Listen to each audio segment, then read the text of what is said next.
于公于私，对红三连，对全团，你是功不可没。你带出的兵，现在在各连都是骨干啊！我们一直在给你整回油土，现在好了。石头元，说真的，我不想走。说一千道万，我哪儿想走啊我？你看看我穿这身军装，我要把它脱了，那是啥样子？您能想得出来吗？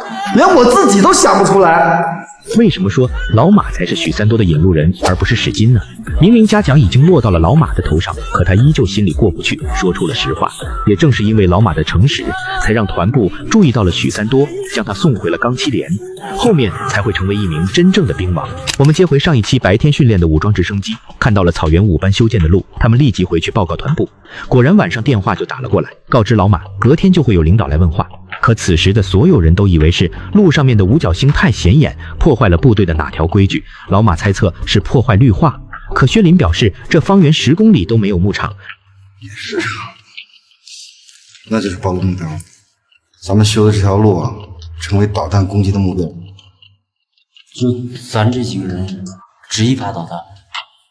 不管什么时候，李梦还真是没个正形。这时许三多主动开口说，路是自己修的，有什么责任他独自一人承担。可在场的几人都不傻，明明所有人最后都参与了修路，如果真的是暴露目标，那他们所有人都脱不了干系。这路是咱们5班修的，是我们大家修的，你跟我们是一起的，说话要统一口径，对不对，班长？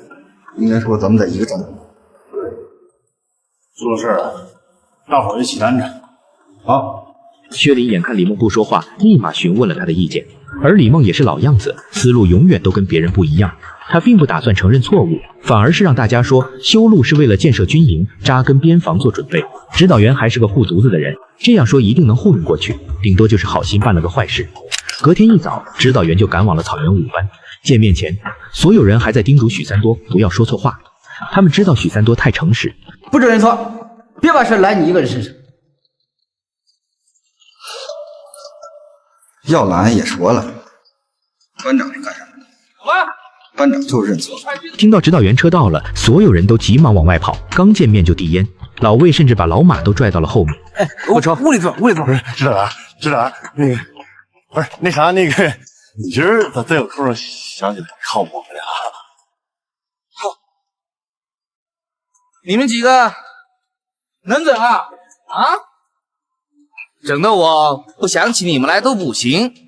听着指导员嘲讽的语气，老马断定他们一定是触犯了规矩，于是主动上前认错。可刚开口，李梦就在后面给了他一脚。不是我说，在指导员面前当众踢自己班长的屁股，不都说士兵突击是最真实的军旅剧吗？现实中部队有敢这样的吗？尽管如此，老马还是追着指导员不停地承认错误。虽然路不是他修的，但命令是他下的。这时善良的许三多也坚持不住了。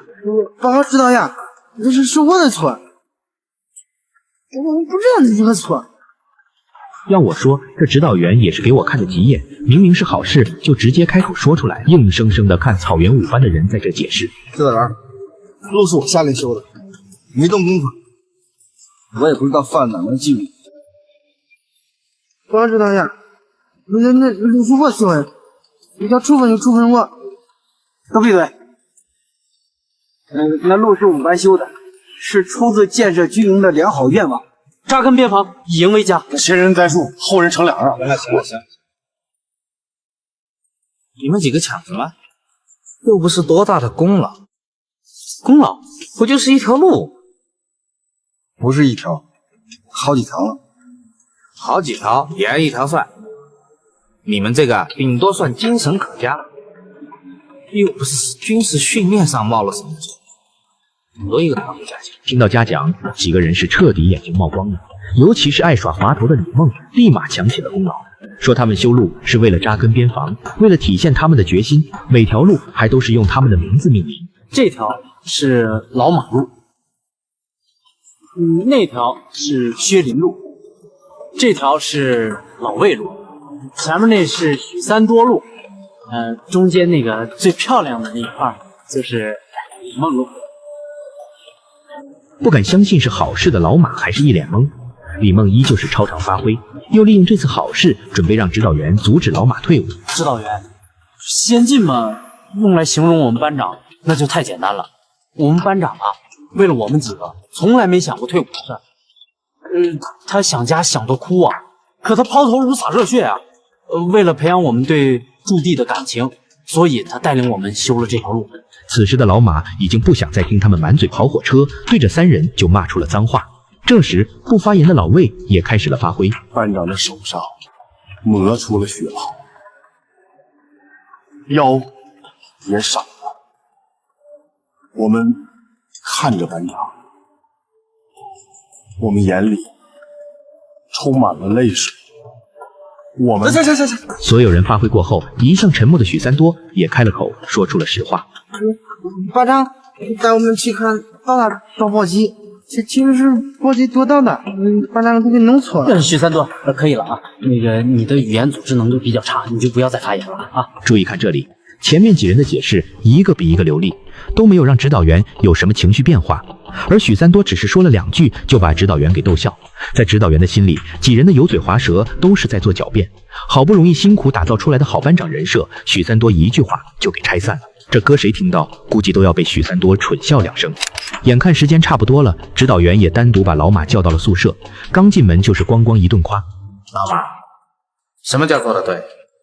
这就叫做得对，正是我和连长一直所期待，不是所有人所期待的。哎，老马，全团任期最长的一个班长，放在哪儿都不会让人失望。指导员，那几个混小子不明白，难道你也不明白啊？这里老马真的是被许三多传染了，脑子完全不在线。指导员怎么可能不明白？他只是想找个理由把老马再送回大部队去，将功补过。可此时的老马不仅已经决定退伍，而且还被许三多彻底感化。他不能接受自己把许三多的功劳抢走，于是向指导员坦白了一切。指导员，修路这事儿跟我真的没有具体关系。我明白了，我明白了。你现在的想法已经都在外头啊！这怪我啊，冷了你太久了。不是，你别误会，不怪你。我不怪你有情绪，是怪我让你有了情绪。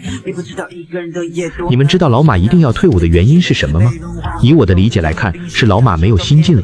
自从许三多到来，他就像一面镜子，已经把老马照出了原形。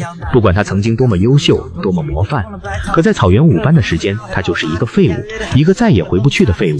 眼看自己曾经最爱的士兵老马要退伍，指导员也向他保证，修路的奖励他一定会努力争取，而言外之意就是会将许三多带走，远离草原5班。